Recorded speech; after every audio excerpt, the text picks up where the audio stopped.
আমৃত্য ভালোবাসি তোকে। লেখনীতে সালমা চৌধুরী। পর্ব ৭৬ এর প্রথমাংশ। বেলা বাজে 10:৪৫। আবির বিছানায় হেলান দিয়ে বসে ফোনে কিছু করছে। অভিমানী মেঘ ঠোঁট ফুলিয়ে আবিরের দিকে তাকিয়ে আছে। মেঘ সেই ভোরবেলা থেকে সমুদ্রে যাওয়ার জন্য বায়না ধরেছে, কিন্তু আবির তার কথা কানেই তুলছে না। মেঘ হঠাৎই পুরো কণ্ঠে বলে উঠল, আপনি কি আমার কথা শুনতে পাচ্ছেন না? আবির ফোনের দিকে তাকিয়ে থেকে আস্তে করে বলল, বিয়ের পর থেকে কানে একটু কম শুনছি। কেন? সারাক্ষণ যেভাবে আপনি আপনি করেন, এসব শোনার থেকে কানে কম শোনাও ভালো। মেঘ মন খারাপ করে বলল, চলুন না সমুদ্রে যাই। আবির হঠাৎই চোখ তুলে তাকালো। মেঘের কুচকানো কপাল আর উল্টানো উষ্ঠ দেখে আবিরের অদরের কোণে মৃদু হাসি ফুটল। নিঃশ্বাস ছেড়ে নিজেকে ধাতস্থ করে ঠান্ডা কণ্ঠে বলল, ইস, তুমি তাকালেই আমার হৃদয়ে শনিতে ঢেউ বয়ে যায়। এই ঢেউয়ের নিকট সমুদ্রের ঢেউ কিছুই না। মেঘ বেঞ্চি কেটে বিড়বিড় করল, আপনি একটা মেঘ সঙ্গে সঙ্গে নিজের মুখ চেপে ধরেছে। আবির প্রশস্ত আঁকিতে চেয়ে অদম্য কণ্ঠে বলল, বলো বলো, বউয়ের কাছে সব বসে যে বিশ্ব রেকর্ড করার কোনো ইচ্ছে আমার নেই। আমি নষ্ট পুরুষ হলে আমার বউয়ের কাছে হব, পরনারীর চোখে না হয় সাধু পুরুষই হব। মেঘের চোখ ভরা আকুতি দেখে ফের প্রশ্ন করল, আপনি যদি সমুদ্রে নাই নেবেন, তাহলে ঘুমের মধ্যে আমাকে হাইজ্যাক করে এনেছিলেন কেন? মেঘের মুখে এমন কথা শুনে আবির ফিক করে হেসে উঠল। কণ্ঠস্বরে কোমলতা মিশিয়ে বলল, বিয়ে করা বউকে হানিমুনে এনেছি, তার জন্য এত বড় কথা? আজ বউয়ের মুখে হাইজাকার শুনতে হচ্ছে। এ জীবন রেখে কি হবে? মেঘ ব্রুকুচকে রাগে চোখে তাকিয়ে আছে। আবির এক মনে হেসেই যাচ্ছে। মেঘ কিছু না বলেই উঠে বারান্দায় চলে গেল। আবির বেশ কয়েকবার ডেকেছে, কিন্তু মেঘের রুমে আসার নামই নিচ্ছে না। আবির বিছানা থেকে উঠে বারান্দায় গিয়ে মেঘের পাশ ঘেসে দাঁড়ালো। মেঘের চুলের শক্ত বাঁধন খুলে চুলগুলো উন্মুক্ত করে দিল।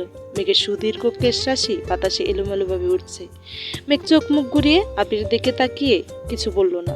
আবির মুচকে হেসে আস্তে করে বলল, হৃদয়ে প্রেমের আগুন জ্বালিয়ে অভিমানে কেনে যেতে চাও অন্তরালে? মেঘ নীরবতা চোখে আবির মোলায়েম কণ্ঠে ফের বলল, রাগ করে না জানো, বিকেলে ঘুরতে নিয়ে যাব। আপনি রুমে যান, আপনার সাথে কোনো কথা নেই। সত্যি তো? হ্যাঁ, ঠিক আছে। আবির ভাব নিয়ে রুমে চলে আসছে ঠিকই, কিন্তু মেঘ আর আসছে না। 5 মিনিট পেরিয়ে 10 মিনিট হতে চলল, মেঘের রুমে আসার কোনো নামই নেই। আবির ফোন হাতে নিয়ে রাকিবের নাম্বারে কল দিল। রাকিব কল রিসিভ করে গুরুগম্ভীর কণ্ঠে বলল, খুব সুখে আছিস না? দরকারে কল দিলেও রিসিভ করার প্রয়োজন মনে করিস না। বউকে পেলে আগেই তো সব ভুলে যেতিস, এখন আর কি বলবো? শুধু একটা কথাই বলি, বউ কিন্তু আমারও আছে। আবির রাকিবের কথার প্রতি উত্তরে কিছু না বলে হঠাৎই উচ্চস্বরে বলতে শুরু করলো, রাকিব রে, তুই ঠিকই বলেছিলি। রাকিব থতমত খেয়ে জিজ্ঞেস করলো, আমি আবার কি বলছিলাম? আবির দাঁতে দাঁত চেপে বিড়বিড় করলো, চুপ থাক। আবির পগার কণ্ঠে ফের বলল, বিয়ে তো করেছি, কিন্তু এখন বুঝতেছি তুই যা বলছিলি একদম ঠিক বলছিলি। ভেবেছিলাম বিয়ে করলেই সব ঠিক হয়ে যাবে, কিন্তু আমি ভুলছিলাম। এই দুদিনে আমি আমার গার্লফ্রেন্ডের শূন্যতা উপলব্ধি করতে পারছি। ওপাশ থেকে রাকিব চাপা স্বরে বলছে, কত নাটক করে বিয়েটা করলি, এখন আবার গার্লফ্রেন্ড খুঁজিস? হারামি কোথাকার। আবির কণ্ঠ 3 গুণ শৃঙ্গে তুলে আবারও বলে উঠল, রাকিব, তুই তাকে বলে দিস আমি খুব মিস করছি তাকে। মেঘ রুমে আসতেই আবির ফিস ফিস করে বলে উঠল, কাজ হয়ে গেছে, রাখি এখন। মেঘ রাগান্বিত কণ্ঠে হুঙ্কার দিল, আপনি কাকে মিস করেছেন? আবির অন্যমনস্কভাবে উত্তর দিল, আমার গার্লফ্রেন্ডকে। কে সে? ছিল এক মায়াবতী। একদম ফাজলামো করবেন না, আমি কিন্তু সিরিয়াস। আমিও সিরিয়াস। তুমি বিশ্বাস করবে না, সে আমাকে পাগলের মতো ভালোবাসতো। আমাকে দেখার জন্য দিনরাত ছটফট করত, আমার সাথে কথা বলার জন্য, ঘুরতে যাওয়ার জন্য দিওয়ানা ছিল। অথচ তুমি? সামান্য কথাতেই মেঘের 2 চোখ টলমলো করছে। একরাশ মন খারাপ মুহূর্তেই মনের উঠোনে অন্ধকার নেমেছে। বুকের বাঁ পাশে তীব্র যন্ত্রণা হচ্ছে। মেঘের মন বলছে, আবির মেঘ ব্যতীত অন্য কাউকে ভালোবাসতেই পারে না। কিন্তু মস্তিষ্ক যেন মনের কথা বুঝতেই চাইছে না। তিক্ততা বিষিয়ে দিচ্ছে মেঘের কোমল মনটাকে। আবির মুড নিয়ে অন্যদিকে তাকিয়ে আছে। আচমকা নাকটানার শব্দে আবির দৃষ্টি ফেরালো। মেঘের চোখ মুখ দেখে আতকে বিছানা থেকে নেমে মেঘের 2 বাহু চেপে ধরে আদরে কণ্ঠে চুতালো, এই কি হয়েছে তোমার? মেঘের নিস্তব্ধতা দেখে আবির ভীতিকর কণ্ঠে বলতে শুরু করলো, আগেই বলে দিচ্ছি, একদম কাঁদবে না। তোমার বাপের কলিজার টুকরাকে আমি নিয়ে আসছি। যত্ন না রাখতে পারলে আমাকে সোজা জেলের ভাত খাওয়াবে। মেঘ শীতল চোখে তাকিয়ে কাঁদো কাঁদো কণ্ঠে জানতে চাইল, আপনার কি সত্যিই গার্লফ্রেন্ড আছে? আবির নিঃশব্দে হেসে মেঘের কাঁধের উপর আলতো করে হাত রেখে মোলায়েম কণ্ঠে বলল, হ্যাঁ আছে তো, এই যে আমার সামনে।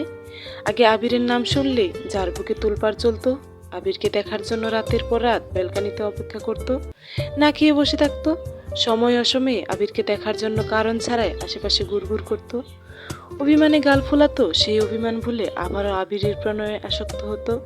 সে প্রেমিকা না হলে আর কি বলো। আবির ভ্রু গুটিয়ে দীর্ঘণ্ঠে ফের বলল, বউ, তুমি প্রেমিকা হিসেবেই ভালো ছিলে, কারণ তখন তুমি আমার জন্য উন্মাদ ছিলে। মনে হচ্ছে বিয়ের পর তুমি সুস্থ হয়ে গেছো, তাই আমার প্রতি তোমার পাগলামিও কমে এসেছে। মেঘ আবিরের চোখের দিকে তাকিয়ে আনমনে হাসলো। আবির কিছু বলতে যাবে, তার আগেই মেঘ নিচু হয়ে নিজের কাঁধে রাখা আবিরের হাত ছাড়িয়ে বিছানার উপর উঠে দাঁড়ালো। তৎক্ষণাৎ আবিরের শাড়ির কলার চেপে আবিরকে নিজের দিকে ঘোরালো। আবির বিপুল চোখে মেঘের দিকে তাকিয়ে আছে। মেঘের গাল আর নাকের ডগা লাল টকটকে হয়ে আছে, তবে তার গভীর চোখে উৎকণ্ঠার রেশমাত্র নেই। আবিরের কপালে পড়ে থাকা অগোছালো চুলগুলো খুব যত্ন সহকারে গুছিয়ে কিছুটা যুগে মেঘ আকম্বাদ আবিরের কপালে নিগুড় চুমু দিল। আবিরের প্রশস্ত দুচোখ সহসা দ্বিগুণ প্রশস্ত হয়ে গেছে, নিঃশ্বাস আটকে গেছে। মেঘ কিছুটা সরতেই আবির বিমোহিত চাহনি মুখোমুখি হলো। আবিরের চাহনি দেখে মেঘ ভিতরে ভিতরে লজ্জায় আড়ষ্ট হচ্ছে ঠিকই, কিন্তু বাইরে প্রকাশ করলো না। মেঘ ঢুক গেলে সঙ্গে সঙ্গে আবিরের অধরে নিজের অতর চেপে ধরেছে। আবির তড়িৎ বেগে মেঘের পেট বরাবর ধরে মেঘকে বিছানা থেকে নামিয়ে নিজের সঙ্গে চেপে ধরেছে। মেঘের পা আবিরের পায়ের ওপর, দুটো দেহ একসঙ্গে লেপ্টে আছে। মেঘের পাতলা অদর আবিরের নিয়ন্ত্রণে। আবিরের নিখাত ভালোবাসায় মেঘ আবারও ধরা দিতে বাধ্য হলো। দু চোখ বন্ধ করে শার্টের উপর দিয়ে আবিরের পিঠ খামছে ধরেছে। 24 ঘন্টা পেরিয়ে যাচ্ছে, তানবীরের সাথে বন্যার কোনো কথাই হচ্ছে না। বন্যা বেশ কয়েকবার ফোন হাতে নিয়েছে ঠিকই, কিন্তু সাহস করে তানবীরের নাম্বারে কল দিতেও পারছে না। অনেক ভাবনা চিন্তার পর বন্যা তানবীরের নাম্বারে কল দিল, কিন্তু তানবীরের নাম্বার বন্ধ।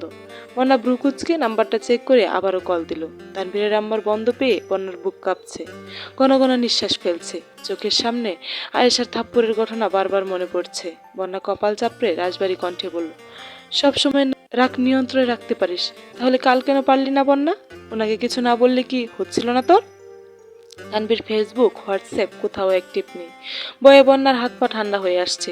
মেঘের নাম্বারে কল দিতে গিয়েও আটকে গেছে। দিশা পিসা না পেয়ে আইরিনের দেওয়া একটা নাম্বারে কল দিল, মূলত ফোনটা মাহমুদা খানের। আইরিন কল রিসিভ করে ফিসফিস করে বলল, ভাবি কোথায় তুমি? বাসায়। কেন? তানবীর ভাইয়া গতকাল সন্ধ্যার পর বাসায় এসে একটু পর সেই যে বের হয়েছিল, এখনো বাসায় আসেনি। বাসার সবাই খুব টেনশন করছে। তোমার সাথে কি কথা হয়েছে? না। কিন্তু উনি কোথায়? জানি না, ফোন বন্ধ, ভাইয়ার বন্ধুরাও কিছু জানে না। এখন রাখছি, কেউ দেখে ফেললে আবার বকা খেতে হবে। শুনো। আইরিন কল কেটে দিয়েছে। বন্যা দু হাতে মাথা চেপে নির্বিকার ভঙ্গিতে বসে আছে। তানবীরের রাগ আর জেদ সম্পর্কে বন্যা খুব ভালো করেই ধারণা আছে। জেনে বুঝে এত বড় ভুল কিভাবে করলো সেসব ভেবেই ক্লান্ত হয়ে যাচ্ছে।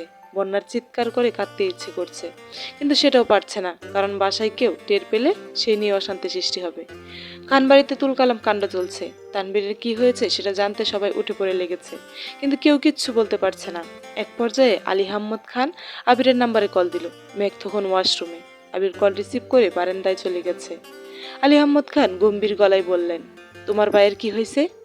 আবির ভ্রুকুচকে বলল, জানি না, আমার সাথে কথা হয়নি, ওর ফোন বন্ধ, গত রাত থেকে বাসায় নেই। কি শুরু করছো তোমরা? কিছু হওয়ার আগেই তুমি বাড়ি ছেড়ে চলে যাও। তোমার দেখা দেখি তানবীরও শুরু করছে। ওর যদি কাউকে পছন্দ থাকে তাহলে বলো, বিয়ের ব্যবস্থা করি, কিন্তু এভাবে কাউকে কিছু না বলে বাড়ি ছেড়ে চলে যাওয়ার কি মানে?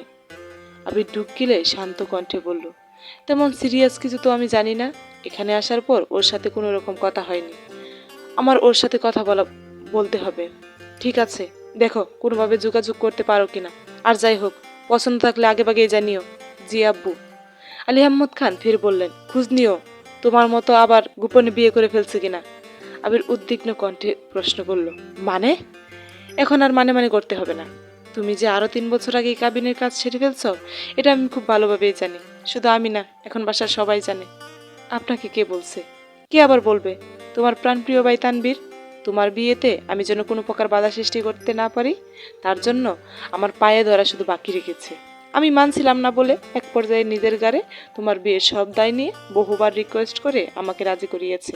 ভেবো না তোমার বিয়েতে আমি এমনি এমনি রাজি হয়ে গিয়েছি। আমি শুধু তানবীরের অসহায় মুখটা দেখে রাজি হয়েছি। আমি যদি সেদিন রাজি না হতাম তাহলে তোমাদের ভাইয়ে ভাইয়ের সম্পর্ক নষ্ট হতো, সেটা আমি কোনোদিনও চাইনি। আমার যেমন আমার ভাইয়ের সবসময় আগলে রেখেছি, আমি চাই তোমাদের সম্পর্কটাও এরকম থাকুক। তাই আবারও বলছি, তানবীরের সম্পর্কে এমন কিছু জানলে আগেই জানিয়ে দাও। আবির তপ্ত স্বরে জানালো, আমি তানবীরের সাথে যোগাযোগ করে তারপর আপনার সাথে কথা বলবো। আপনার চিন্তা করতে হবে না। ঠিক আছে, তানবীরের সাথে কথা হলে বাসায় আসতে বলো। জি আচ্ছা। আবির প্রভূত আঁখিতে দূরের আকাশে চেয়ে আছে। মেঘকে না পেলে আবির মরে যাবে। এই কথা আলী আহমদ খানকে বলাই আবির তানবীরের উপর নিজের রাগ জেরেছিল। অথচ তাদের বিয়ের কোনো ঝামেলা ছাড়াই সম্পন্ন হওয়ার পিছনে তানবীরের হাত ছিল, এটা জেনে আজ আবিরের খুব খারাপ লাগছে। তানবীরকে জড়িয়ে ধরে হাজারবার ধন্যবাদ দিতে ইচ্ছে করছে। আবির সঙ্গে সঙ্গে তানবীরের নাম্বারে কল দিল। সবার মতো আবিরও নাম্বার বন্ধই পেল। আবির কল দিতে দিতে আনমনে রুমে ঢুকতেই মেঘের লম্বা চুল আবিরের চোখে মুখে লাগে। মেঘের ভেজা চুলগুলো পানিতে আবিরের মুখ সহ গলা পর্যন্ত ভিজে গেছে। মেঘ পিছনে ঘুরে আবিরকে দেখে ভীতু কণ্ঠে বলতে শুরু করলো, সরি, আমি সত্যিই আপনাকে দেখিনি। আবির মুচকি হেসে বলল, বিয়ের পর বউয়ের ভেজা চুললে চোখে মুখে না লাগলে বিয়ের ফিলি আসে না। যাক, অবশেষে নিজেকে সর্বাঙ্গীন স্বামী মনে হচ্ছে। মেঘ চিবুক নামিয়ে কয়েক কদম পেছাতেই আবির আশ্চর্য নয়নে তাকালো। মেঘের পরনে আবিরের একটা সাদা শার্ট, সঙ্গে প্লাজো, গলায় একটা স্কার্ফ, উন্না পেঁচানো। আবির বিস্তীর্ণ আঁখিতে তাকিয়ে আছে। মেঘ চোখ তুলে তাকিয়ে কিঞ্চিত হেসে বলল, এভাবে তাকিয়ে আছেন কেন? সুন্দর লাগছে না? খুব। মেঘ মোলায়েন কণ্ঠে বলল, ঘুরতে যখন নিয়ে যাবেন না তখন এত সুন্দর ড্রেস আর শাড়ি পরে কি হবে? তাই রাগ করে আপনার শার্ট পরে ফেলেছি। একবার বলুন ঘুরতে নিয়ে যাবেন, তাহলে এক্ষুনি সাজুগুজু করব। আবির মৃদুস্বরে বলল, থাক না, এভাবেই ভালো লাগছে। কাছে আসো, হাতাটা ঠিক করে দেই। মেঘ বেঞ্চি কেটে বিড়বিড় করলো, আমি আপনার নতুন শার্ট পরেছি, আপনার কি রাগ লাগছে না? যেখানে আমিই তোমার সেখানে শার্ট আর এমন কি? এদিকে আসো। মেঘ এগিয়ে আসলো। আবির মেঘের পরনের শার্ট হাতা ফোল্ড করতে করতে ধীর কণ্ঠে শুধালো, বন্যার সাথে ইদানিং কোনো কথা হয়েছে? না। কেন? তানবীরের সাথে বন্যার মনে হয় কোনো ঝামেলা হয়েছে। সাকিব কাল মেসেজ দিয়ে শুধু বলেছিল তানবীর বন্যার সাথে আলাদাভাবে কথা বলতে যাচ্ছে, কিন্তু তারপর কি হয়েছে সে জানে না। তানবীরও নাকি কিছু বলেনি। একটু আগে আব্বু কল দিয়েছিল, বললেন রাত থেকে তানবীর বাসায় নেই। এক শীতল কণ্ঠে শুধালো, বাসায় নেই মানে? কোথায় গেছে? কেউই জানে না। তানবীরের ফোন বন্ধ। বন্যাকে কল দিয়ে জিজ্ঞেস করো কোনো সমস্যা কিনা। আচ্ছা। মেঘ সঙ্গে সঙ্গে বন্যার নাম্বারে কল দিল। বন্যা কল রিসিভ করে স্বাভাবিক কণ্ঠে জানতে চাইল, কিরে কেমন আছিস? মেঘ উত্তর না দিয়ে উল্টো গৌরবার কণ্ঠে বলে উঠল, এই তারসিরা বদের হাড্ডি, তুই আমার বাইকে কি বলছিস? আবির রাগান্বিত কণ্ঠে হুঙ্কার দিল, এসব কি ধরনের ভাষা? মেঘ আর চোখে আবিরের দিকে তাকিয়ে বেকুবের মতো হাসলো। আবির যে তার পাশে বসা এটা কয়েক সেকেন্ডের জন্য মেঘ ভুলেই গিয়েছিল। মেঘ আস্তে করে ঢুকিলে শান্ত কণ্ঠে বলল, ভাবি আপনি আমার ভাইয়াকে কি বলছিলেন? আবির মৃদু হাসলো। বন্যা উষ্ণ স্বরে বলতে শুরু করলো, আমি যা ঠিক মনে হয়েছে তাই বলেছি। ওনাকে আমার ভালো লাগে বলে এই না আমি আমার পরিবারের অমতে গিয়ে সব সিদ্ধান্ত নিয়ে নেব। উনি আমার কথা ঠিক মতো না বুঝেই ফোন বন্ধ করে ফেলেছেন। এতে আমি কি করব? উনি ছেলে মানুষ, তাই রাগ করে ফোন বন্ধ করে বাড়ির থেকে চলে যেতে পারেন।